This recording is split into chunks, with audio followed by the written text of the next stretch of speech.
I bet. What's up, everybody? It's Chef Candace, and I'm back from my YouTube hiatus with more improved recipes, high quality content, and a lot of creativity in the vault. So let's get into it. Let's get into this mac and cheese video, okay? You know this had to be the first video. I'm not gonna send y'all off with no recipe on my channel, but you know you gotta try this one first. So enough with the chit chat and let's get into it.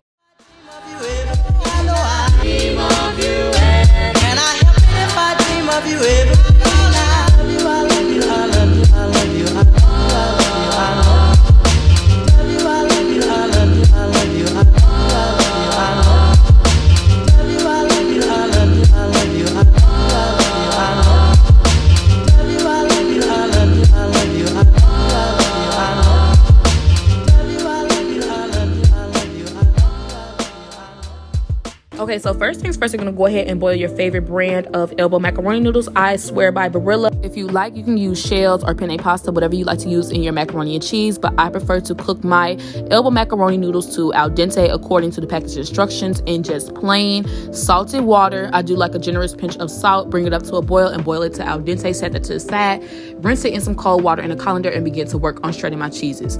So for my cheeses, I like to do like a 5 cheese mac. Sometimes if I want to do 6, I'll feel a little bit fancy. I'll add in some smoked cheddar, some smoked Gouda, some Colby jack cheese, some mild cheddar cheese, and some mozzarella. And my personal preference is shredding the cheese by hand. Okay, that's how I do it. You can use bag cheese, government cheese, like who cares? Make your own cheese. But as you can see, I like to just shred it myself. I'm even shredding the mozzarella by hand because the box grater was giving me some problems. I am going to invest in an electric grater, so that's all cool. For my next step, I'm going to season my elbow macaroni noodles using my favorite Cajun seasoning, which is going to be Tony Chichires. I don't know if I butchered that. Of course I did. And I'm going to add in some sour cream. There's other alternatives besides sour cream cheese, cottage cheese out here, some people say, or you could just omit the sour cream step altogether.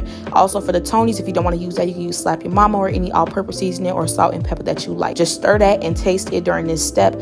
I do know that people add melted butter as well, so this is just a step that you're going to season it and add our base before we add in the cream and our cheeses. So as you guys can see on the camera, I don't make a traditional mac and cheese. I do not omit the eggs. I do add in eggs because I like the creaminess of it, and I like making my roux in a mixing bowl, not on a stove.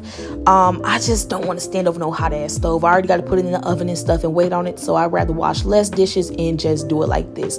So however you guys like to make your mac and cheese, please let me know. This is just me showing you guys my method. If you're open to trying it and letting me know your methods, I'm open as well as a chef. So yes, I like to use egg. I'm team egg and mac and cheese. And after I add in my heavy cream, you can use whole milk, skim milk. I don't know how almond milk gonna taste in there if you use that, but that's what I do in that step, and eyeball the texture before adding in my cheeses. So I'm only adding in half of my cheeses in this step.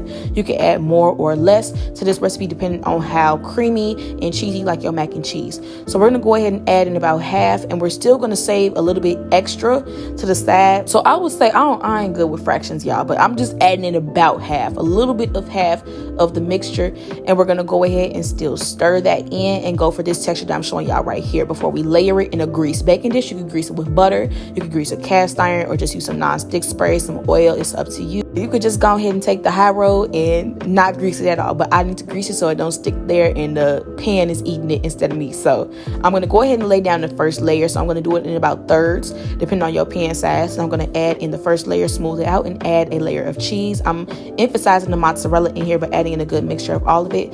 Top it with my next 2 layers. I'm doing a layer of cheese in between each one. You could do as much or as less cheese as you want, or just skip that step altogether. Top it with the final layer. I'm going to go ahead and smooth that out before we pop it in the oven with our final layer of cheese.